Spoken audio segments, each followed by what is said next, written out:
Okay, Indian ఎకానమీలో ఒక scheme అండి, మేక్ ఇన్ ఇండియా 2014లో స్టార్ట్ అయింది. దీని ముఖ్య ఉద్దేశం ఏంటంటే make, design, innovation. So global centre అనేది ఇండియాగా ఉండాలని దీని ఉద్దేశము. టార్గెట్ ఏంటంటే భారతదేశంను తయారీ, నమూనా, నవకల్పనలా ప్రపంచ కేంద్రంగా అభివృద్ధి చేయటం. సో ఇలా చేయాలంటే తయారీ, నమూనా, నవకల్పన చేయాలంటే మేక్ ఇన్ ఇండియా యొక్క 4 పిల్లర్స్. ఓకే, 4 పిల్లర్స్ ఉంటాయండి. అవేంటి అంటే న్యూ ప్రాసెస్, ప్రక్రియ, న్యూ ఇన్ఫ్రాస్ట్రక్చర్, న్యూ సెక్టార్స్. ఈ సెక్టార్స్ అనేది 25 సెక్టార్స్గా గుర్తించారు. 4th వన్ ఏంటంటే న్యూ మైండ్ సెట్, అంటే మన వైఖరి ఎలా ఉండాలి అనేది. సో మనం ఈ మేక్, డిజైన్, ఇన్నోవేషన్లో గ్లోబల్ సెంటర్గా ఇండియా ఉండాలంటే సో ఈ 4 పిల్లర్స్ అండి. సో దీనికి మనం ఏం చేయాలంటే ఇండియా ఆస్పిరేషన్ ఫండ్ 2015, స్మైల్ అంటే ఇవి స్కీమ్స్ అండి. SIDBI's make in India loan for MSME 2015, ఇది ఎంఎస్ఎంఈలో ఒక భాగము. స్మైల్ అనేది ఒక లోన్ అండి. సో ముద్రా లోన్స్, శిశు, కిషోర, తరుణ్ ప్లస్ అనేది కొత్తగా యాడ్ అయింది ఇప్పుడు.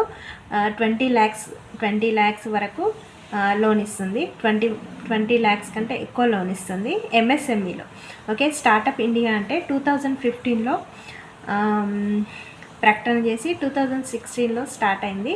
తర్వాత స్టాండప్ ఇండియా అంటే ఎస్సీ, ఎస్టీ, ఉమెన్స్కి మాత్రమే లోన్స్, అది కూడా 1 crore వరకు లోన్ ఇస్తున్నారండి. ఇది అప్డేట్ మేక్ ఇన్ ఇండియా 2.0 2022 అండి. సో దీంట్లో 25 సెక్టార్స్ అనేటి 27 సెక్టార్స్గా గుర్తించి అందులో 15 సెక్టార్ మ్యానుఫ్యాక్చరింగ్, 12 సెక్టార్స్ సర్వీస్ సెక్టార్స్గా, ప్లస్ ఇందులో 24 అనేటి సబ్ సెక్టార్స్గా కూడా గుర్తించారు.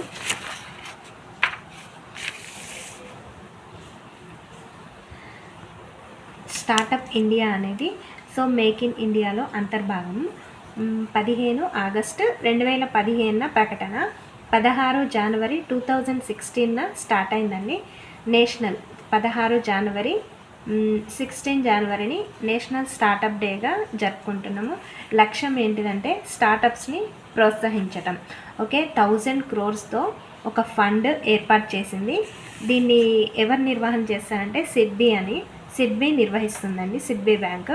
ఓకే, తర్వాత స్టార్టప్ కంపెనీ అంటే ఏంటిది? 2016లో ఒక నిర్వచనం ఉంది, 2019లో ఒక నిర్వచనం ఉంది. ఓకేనా, 2016 ప్రకారం చూస్తే ఇది ఏర్పాటు చేసి 7 years కంటే ఎక్కువ ఉండరాదు. టర్నోవర్ అనేది 25 crore కంటే ఎక్కువ ఉండరాదు. ఓకేనా, సో 2016 ప్రకారం. అదే 19 ప్రకారం అంటే ఏంటిది? 2019 ప్రకారం నిర్వచనం, స్టార్టప్ అంటే నిర్వచనం ఏంటిదంటే సో 10 years కంటే ఎక్కువ ఉండరాదు. టర్నోవర్ అనేది 100 crores కంటే ఎక్కువ ఉండరాదు. సో ఇలా 7 నుండి 10, మళ్ళీ 25 నుండి 100, సో ఇలా పెంచడం వల్ల ఇంకా కొన్ని స్టార్టప్స్ అనేవి వచ్చి ఇందులో జాయిన్ అవుతాయి. సో అప్పుడు ఇండియా స్టార్టప్ గ్లోబల్ ర్యాంక్ అనేది ఎంత ఉంది? 3rd ర్యాంక్లో ఉంది. First USA, second China. So స్టార్టప్స్కి టెక్నాలజీ బేస్డ్ సంస్థలు అనేటివి 43% ఉంటే నాన్ టెక్నాలజీ సంస్థలు అనేటివి 57% ఉన్నాయండి. యూనికార్న్ కంపెనీ, సో యూనికార్న్ అంటే ఒక టర్మ్ అండి. సో యూనికార్న్ కంపెనీగా మారాలి అంటే ఫస్ట్ $1 billion అనేది వాల్యూ కలిగి ఉండాలి. ఆ కంపెనీ అనేది $1 billion వాల్యూ కలిగి ఉండాలని యూనికార్న్ టర్మ్ అనేది ఐలీన్ లీ ఫస్ట్ ఈ టర్మ్ వాడిందండి, USA. So private company, not public company. So only private companies అండి. ఫస్ట్ యూనికార్న్ ఏది అంటే ఇన్ మోబీ, బెంగళూరు. తెలంగాణలో డార్విన్ బాక్స్, ఏపీలో లేవండి. యూనికార్న్ కంపెనీస్ ఏపీలో లేవు. ఓకే, తర్వాత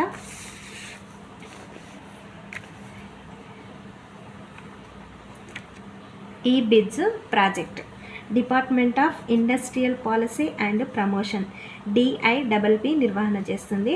one stop shop one stop shop for investors, business and industries. అంటే ఒకటే దగ్గర, ఒకే షాప్ దగ్గర ఇన్వెస్టర్స్, బిజినెస్, ఇండస్ట్రీస్ అన్నీ ఒకే దగ్గర ఈ బిజ్ ప్రాజెక్ట్లో కనిపిస్తాయి.